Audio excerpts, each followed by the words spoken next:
Our next speaker is Brian Metzger. Yeah, it's a pleasure to be here. What a talk to follow. I had a chance to meet Steve a few times, but his real influence in my life actually came when I was a high school student and getting a hold of the first 3 minutes and some of his other popular essays. They really shaped, my own directions in science, really my identity, I think, as a physicist. I felt there was very just the approach he took was very inspiring. And I'm going to be talking about something, very different rather than the first 3 minutes, the first 3 seconds, the kind of explosive origins of some of the heaviest elements in the universe. And there's some analogy to the early universe I'll try to touch upon as I go ahead. So when I was in graduate school, if you opened up a textbook, this was sort of the origin of the periodic table. Sort of the goal of nuclear astrophysics is in part to identify when and where these elements were forged. And of course, we know that most of the hydrogen and helium in the universe were formed in the Big Bang. As you go to the intermediate mass stars, they're mostly formed in massive stars, some low mass stars, and expelled into space when those stars die. But as you get to the bottom of the periodic table, elements heavier than the iron group, which are of course much less abundant on the Earth, the astrophysical origin is in many cases still not understood. Nevertheless, this includes the precious metals, gold, silver, and platinum, the transuranic elements. You can imagine that our society would evolve very differently if there were different amounts of gold or uranium on the Earth. So, it's quite an interesting question where these heaviest elements come from, particularly the half of them that are formed through the so-called rapid neutron capture process. And so this has been understood since the 1950s, how to form these heavy elements. Of course, once you get above iron, not only do you not get additional binding energy by forming heavier elements, but you have these prohibitive Coulomb barriers to overcome. But it's long been understood that if you want to turn a fairly common isotope of iron that you could form inside a stellar explosion or a massive star into something much heavier and rarer like gold, in principle, it's straightforward. It's not cosmic alchemy. You just bombard that iron nucleus at a very high rate with neutrons, which can easily, of course, overcome the Coulomb barrier. And in this way, I can form a very heavy isotope, which eventually, upon decaying, will form gold.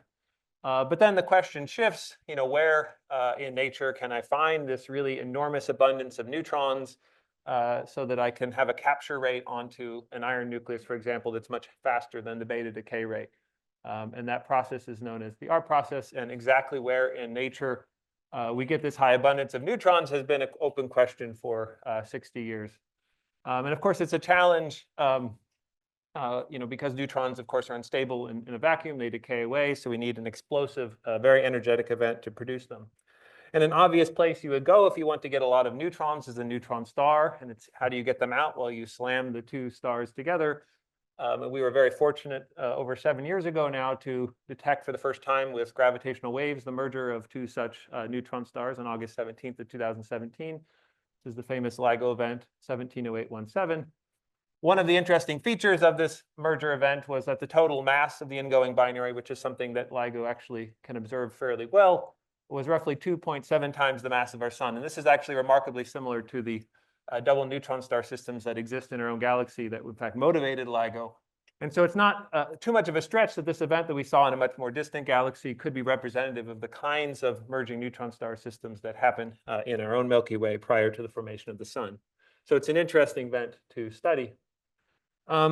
Following this discovery, the astronomers pointed their telescopes at this event. And what did they find in this galaxy, NGC 4993? They found a fading flare of light that has unlike that had ever been observed before. Of course, we see supernova all the time. They last for several weeks. They're quite bright. This was quite a bit different. It peaked very early and faded very quickly over the ensuing week.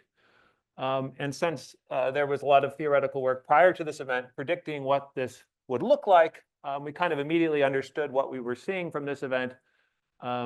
So-called kilonova event. So the matter that was expelled into space when these two neutron stars collided produced a lot of these heavy radioactive elements, and that radioactive heating sort of kept the debris hot and caused it to glow. And so essentially by measuring this signal, we're able to infer that there was, in fact, a production of quite heavy elements in this event. And of course, these cosmic beacons are what permitting things like H0 cosmology with gravitational wave sources. These are the things that are pointing us towards these events. So this was a rather exciting event. This is the brightness as a function of time. As I said, it was studied by many telescopes from around the world in the observations spanning from the ultraviolet into the infrared. In the ultraviolet, it faded very, very quickly within a few days. And in the infrared, it was quite a bit longer lasting. So what can we learn from these types of events? Well, essentially, the luminosity of them tells us something about the total radioactive power of the expelled material, which in terms relates to how much mass was synthesized in these events. And the color and the time scale basically tell us how long the photons were trapped in the expanding material by the atomic opacities. And so interestingly, if you just have the lighter R process elements, those that are a little heavier than iron, they have a relatively low atomic opacity. And so the light gets out very quickly when the ejecta is still hot, so it produces something that's very blue and rapid in its evolution. On the other hand, if you have these lanthanide or actinide elements at the bottom of the periodic table, they actually have a much higher opacity, and that traps the radiation longer, so causes it to peak a bit later in the infrared. And in this particular event, we actually saw both contributions. We saw something that was fast and evolving quickly and something that was slower and peaking in the infrared. And from this, we were able to infer that there was probably a stratified composition to the ejected material, some lighter R process elements and some heavier ones. And by modeling this signal, we're able to infer that a few hundredths of a solar mass of these elements were created into space and expelled between around 1/10 and 3/10 the speed of light. So what produced these ejecta? Well, this is showing you a numerical simulation from Radice and collaborators, GR hydro simulation of two merging neutron stars. Near the end of the in-spiral, you'll see that they begin to tidally squeeze each other. There's some matter stripped out of the outer Lagrange points of one of the stars. Then they ultimately collide. They produce a rapidly spinning object that probably acquires a very strong magnetic field. It's rotating at a millisecond period. And then eventually it succumbs to gravity and collapses into a black hole. But that black hole is surrounded by a torus of material matter that had too much angular momentum to be initially incorporated into the black hole. So if you ask as a function of time after this merger event, what are the different sources of mass ejection into space that could give rise to these heavy elements? Well, the first thing that happens is the so-called dynamical material. As the stars get close together, you have matter that's ejected dynamically, for example, this tidal material. Then you form this rapidly spinning remnant, which, as I said, we think may have a very strong magnetic field. And a combination of the neutrinos that are emitted by this very hot remnant and the very strong magnetic field may accelerate a magnetized wind from its surface, kind of like the solar wind, but only lasting for a few tens or hundreds of milliseconds. We call this the magnetar wind phase. And then eventually, that object accretes enough mass to exceed the effective TOV mass and collapses into a black hole. And so now you have a black hole surrounded by an accretion disk. And it's the accretion of this disk onto the black hole that may power a jet that ultimately gives rise to what we refer to as a gamma ray burst. But then you have outflows from this accretion disk as well, winds that go into space and carry away a substantial amount of mass. So it's really a complicated process that's now being studied with GR-MHD simulations with neutrino transport. So in the context of the accretion disk outflows, this is showing you a GR-MHD simulation of the post-merger accretion disk. This is from the side, this is from the top. So you have turbulence in the disk driven by the so-called magnetorotational instability. This drives the accretion of mass onto the newly formed black hole at a very high rate, up to a solar mass per second or so. The midplane gets incredibly hot, temperatures of order MeV. And at these high temperatures, the disk is an efficient emitter of neutrinos, which actually can cool. And if the disk was not already neutron rich, would make it so. But then this turbulence in the disk, it heats the upper atmosphere of the disk in a region where it cannot be cooled by neutrinos. And this drives a pressure gradient that ends up unbinding matter from the disk. And so what we found in these simulations was that around 30% of the initial torus mass is actually ejected into space, whereas only 70% or so is accreted by the black hole, ejected with around 1/10 the speed of light or so. So this is a substantial quantity of mass. Doesn't necessarily come out when the stars are colliding, but in the subsequent aftermath within the few seconds or so as this torus is accreting. So as this matter, which is expanding from the disk in these winds into space, as it decompresses, it's able to undergo this rapid neutron capture process I mentioned earlier. This is, as I'll get to in a second, is actually kind of similar to Big Bang nucleosynthesis. You have a phase where matter is ejected dynamically. It's initially very hot, so you have weak interactions in the disk. The disk is a strong source of neutrinos, which then irradiate the outgoing fluid elements. You also have to worry about neutrino oscillations in this environment.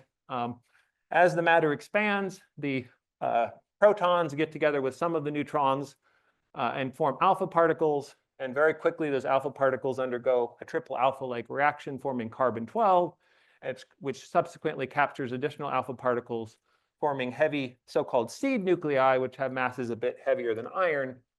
But then you have so many neutrons left over that they're able to capture onto these seeds and form elements much heavier than iron. So this is very much akin to what I showed you at the beginning. We have this rapid neutron capture process, all happening within a few seconds after this matter is expelled from the disk. So in some sense, this really is like a low entropy, neutron-rich Big Bang. Of course, without the much earlier inflationary phase. But happening, inside this expanding material. So this is showing you just an example. This is a nuclear reaction network. So on the vertical axis, you're seeing neutron number and proton number. You're following a single fluid element as it decompresses out of the disk. So if you capture neutrons, you move to the right. If you beta decay, you move up to the left. And in this way, you can take these seed nuclei that you formed and form substantially heavier elements. So here we go. We're capturing neutrons, beta decaying. We form a bunch of these heavy isotopes about a second or so after we run out of the neutrons, and then everything decays back to the stable valley over the course of minutes, hours, days, and weeks. And it's the radioactive power that's released by these decaying nuclei that powers the kilonova signal that we ultimately saw from this event and others. So at the end of the day, you can calculate, for example, running these types of simulations, what type of abundance pattern you would predict. The isotope abundance is a function of the charge number. And you can compare it to things like the isotope ratios on Earth or to those that are observed on metal-poor stars, some of the earliest stars in our galaxy to be polluted by these events. And depending on your assumptions, you can get usually a pretty good match, but there's a lot of uncertainties, a lot of nuclear physics that's still not understood that defines this mapping between the simulations and the output. But a more fundamental question you might ask is this: is it possible that these neutron star mergers are the main source of these elements on the Earth? And to see that they could be, you can ask the question, at what rate would I need to produce these elements in our galaxy prior to the formation of the sun to explain their abundances on Earth? That works out to be around 10 to the minus 6 solar masses per year. We now know, thanks to LIGO, roughly how common these mergers are in Milky Way type galaxies. And so if it were the case that neutron star mergers were the main source of these elements in the galaxy, each one of them would need to produce between a few thousandths and a few tenths of a solar mass. And then you can compare that to the few hundredths of a solar mass we inferred from this single event. So we don't really know yet whether these mergers from this event alone, whether they're 10% or 99% of what we need to explain the Earth abundances. So one of the questions we're grappling with is how representative was this single event we had 7 years ago? It turns out, though, that gravitational waves are not the only way to identify these mergers. As I mentioned earlier, when you form the black hole, it powers a jet, which we believe makes a burst of gamma rays. And we have satellites that can detect these gamma ray bursts. And then subsequently, as the jet goes running into the interstellar medium, it shocks that gas, produces synchrotron radiation, which produces a so-called afterglow that we observe. And so in many of these gamma ray burst sources, if you look at the afterglow emission, which is multi-wavelength spanning from X-ray to across down to the radio, if you subtract off that afterglow emission, you will see in many cases an excess emission in the infrared. And so this has been interpreted as basically a kilonova peeking its head out above the afterglow of the gamma ray burst. And so Jillian Rastinajad here is a graduate student at Northwestern. For a sample of these gamma ray bursts for which you can subtract off the afterglow, she modeled uniformly the kilonova contribution to infer how much of these gamma ray burst triggered mergers produced in terms of our process materials. And here I'm just showing you the compilation of the 8 or so sources that she studied, and this is how much mass she inferred that they produced. And what she found is it can range from between, maybe, so there's 170817. Sometimes it's less, sometimes it's more. So kind of within an order of magnitude, it seems like 170817 may be representative. Why would we get a diversity of mass ejection from these events? Well, you can imagine that the ingoing properties of the neutron stars are not all going to be the same. If you vary the mass ratio of the two stars, you can eject more or less material through these tidal tails. If you vary the total mass of the binary, you're going to change the lifetime of the remnant before it makes a black hole. And as I said, there may be a phase when it's a magnetar that it produces a lot of material. So if it's shorter lived, it may produce less ejecta. And it could be that some of these sources are also mergers of black holes and neutron stars. And so that's, there's a lot of reason to expect diversity in these properties. And until we get more gravitational wave events that we can connect with the kilonova, it will be hard to totally map this out. But another thing I want to emphasize is that there are reasons to suspect that neutron star mergers are not the only source of these heavy elements in our galaxy. There's a few different arguments that suggest as we go to early in the chemical evolution history, there may be other sources. So one of these is that we see some ultra-faint dwarf galaxies, really tiny dwarf galaxies that are highly, highly enriched in these R process elements. For example, reticulum-2.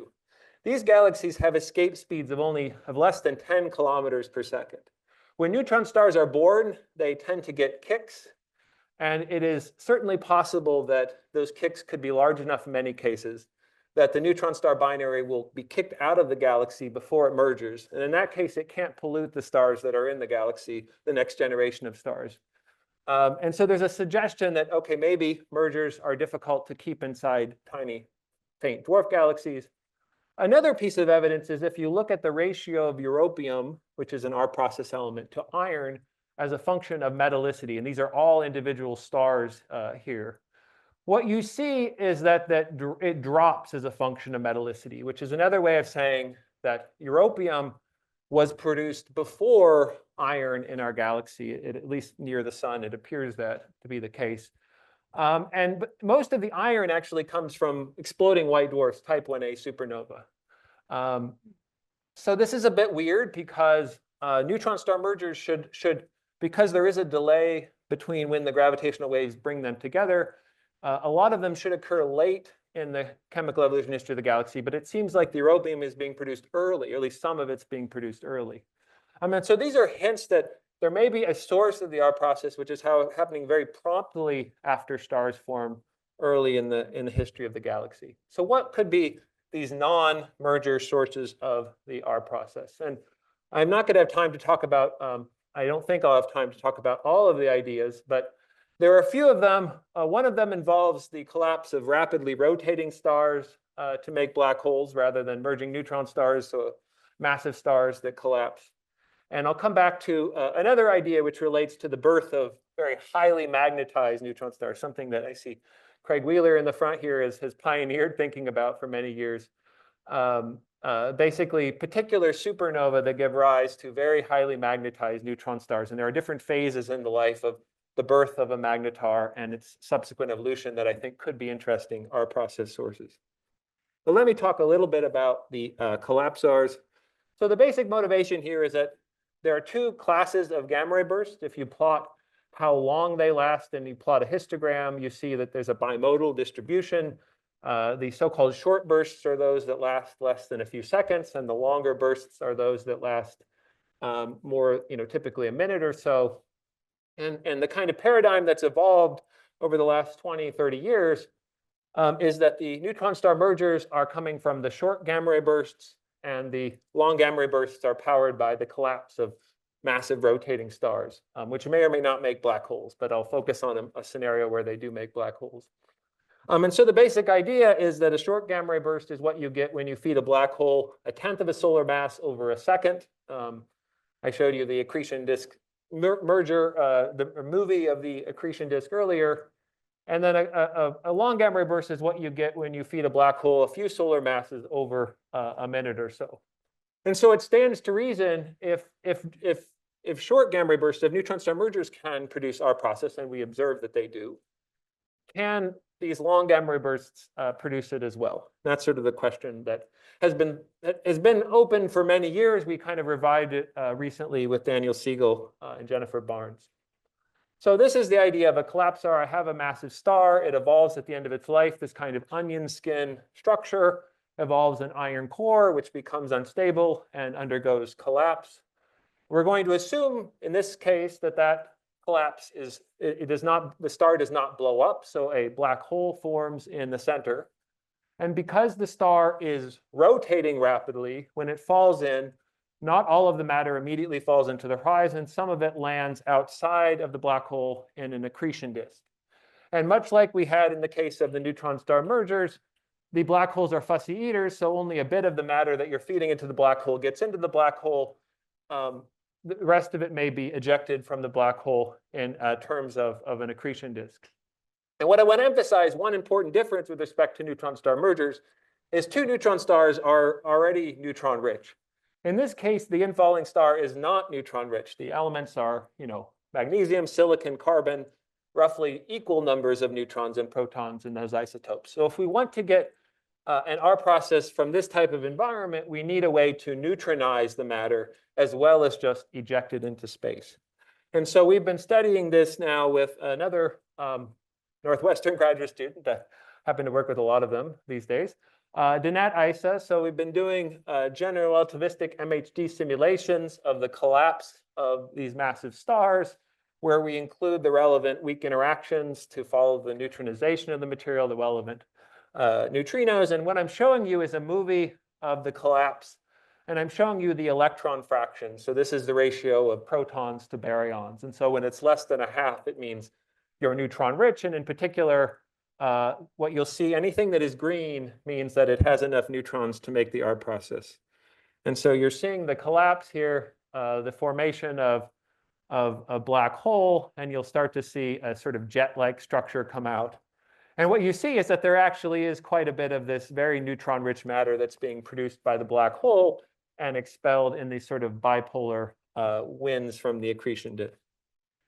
And so you might think, again, it's kind of weird. You're feeding this disk matter that is not neutron-rich, but it's becoming neutron-rich. And that's the result of these capture reactions of electrons and positrons in these very dense environments around the black hole. These capture reactions are fast, and the electrons are degenerate. And because the electrons are degenerate, that actually suppresses, to some extent, positron formation. Because to create a positron-electron pair, you have to, the Fermi sea is full, so that's sort of energetically suppressed. And so the electron captures tend to win, and that drives the material to be very neutron rich. And in fact, you can show analytically that if the accretion rate onto the black hole exceeds a critical threshold of around 10 to the minus 2 solar masses per second, that these disks should become neutron rich. And that's what we're seeing. And we're also seeing that the magnetic fields around the black hole are sufficiently powerful to eject that neutron-rich material. So this neutron-rich material that is ejected from the disk will go out. Some of it will possibly mix with the outer layers of the star.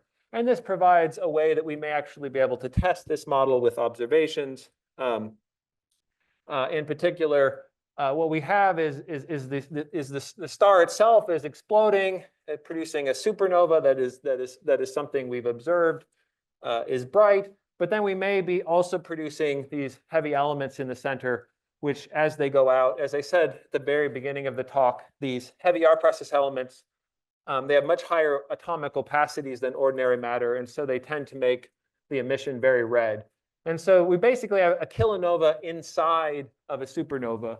And so the prediction is that if we look at the colors of these collapsar supernovae at late times, we may see them become redder because as time goes on in a supernova, you're looking deeper and deeper into the center. Eventually, you may hit these layers that are rich in these heavy elements, and as a result of their high opacities, may produce infrared emissions. So we have several searches now going on with observers to try to see if we can test this idea. The final thing I'll say is it's certainly possible that these mergers could compete with, these collapsars could compete with neutron star mergers as being interesting sources of these elements. Basically, the only difference between a short and a long gamma ray burst to 0th order is that a long gamma ray burst is about 30 times longer. So if you associated that with an accreted mass onto the black hole, you would say that the accreted mass is around 10 times, 30 times higher.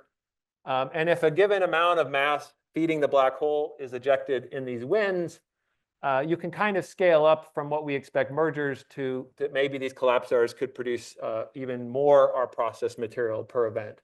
And the rates of these two in the universe are actually kind of comparable, these two types of gamma ray bursts. And so if you just say what would be the ratio of the contributions from collapsars to mergers, roughly their yields times their rates, that ratio works out to be about unity. So it's certainly possible that these collapsars could be interesting sources of these elements. The final thing I'll say is very speculative. It's an idea we worked on with Lam Hui and Matteo Cantiello recently.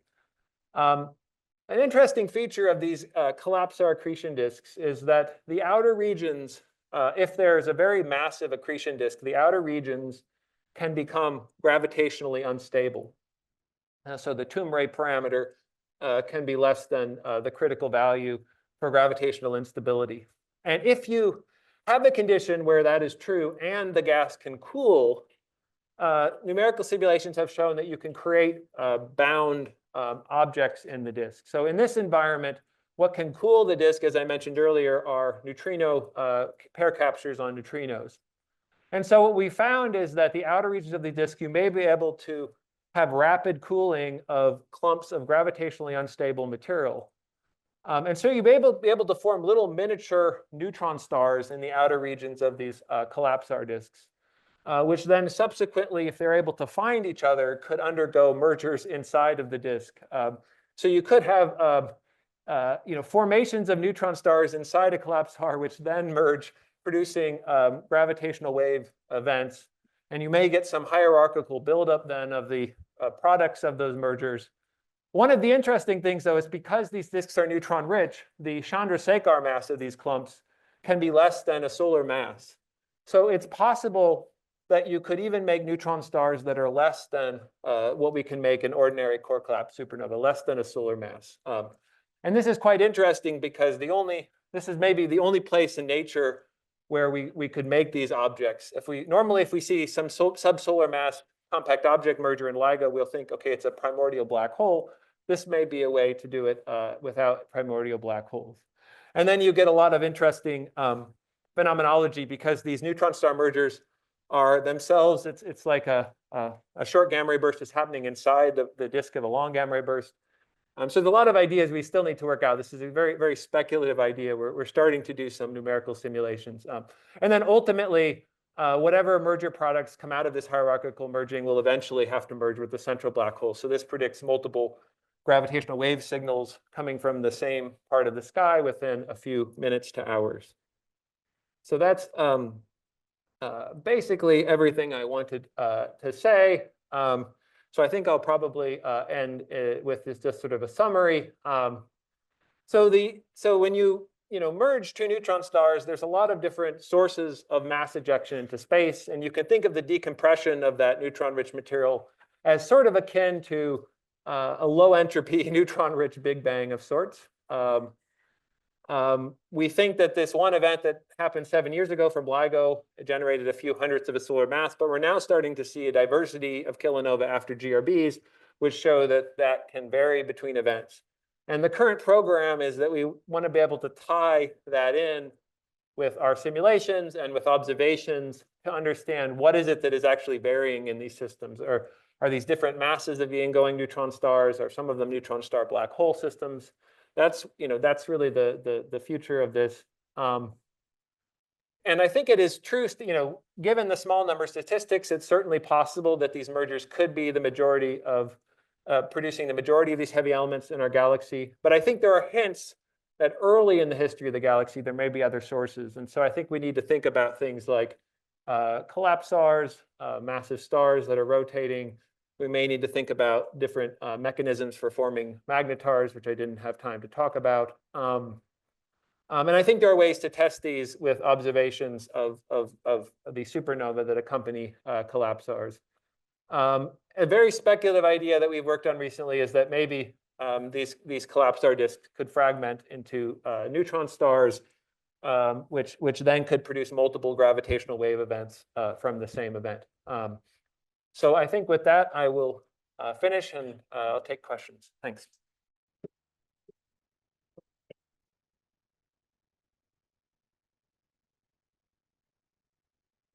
Few slides back, you showed processes in which an electron or positron plus a nucleon turns into a new electron or neutrino or antineutrino. Does the opposite occur much? Doesn't the opposite occur Yes. much? Neutrino, electron neutrino or antineutrino plus Yes, nucleon? especially as the matter is flowing out of the disk. So in the midplane where it's very hot, these forward reactions tend to dominate. But then you've created, as a result of all the emission from this, you've created this flux of neutrinos. And so as the matter flows out, it gets irradiated again by it.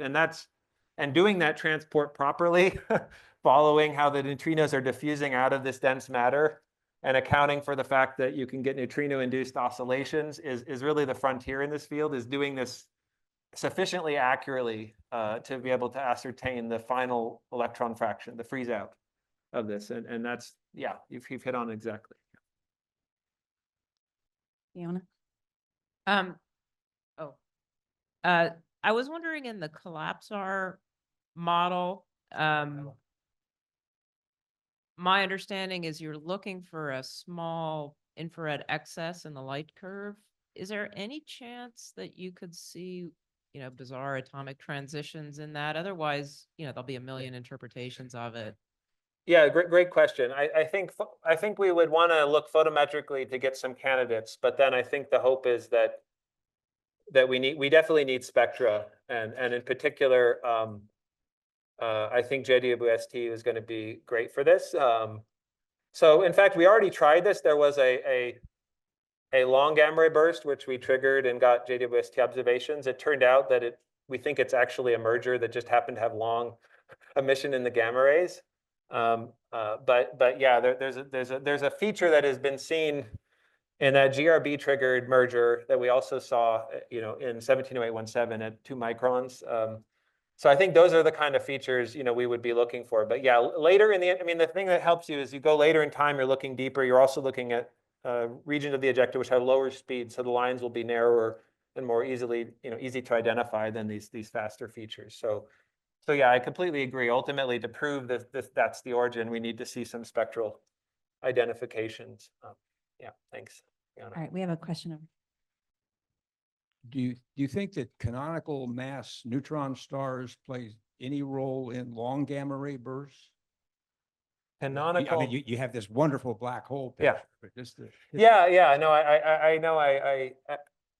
I still, that was my PhD, building on your work, thinking about magnetar winds as the origin of these jets. And I think I do think that they could play a role. I think what I'm beginning to appreciate, though, is that the phenomenology of how magnetars spin down changes a lot if they're accreting matter.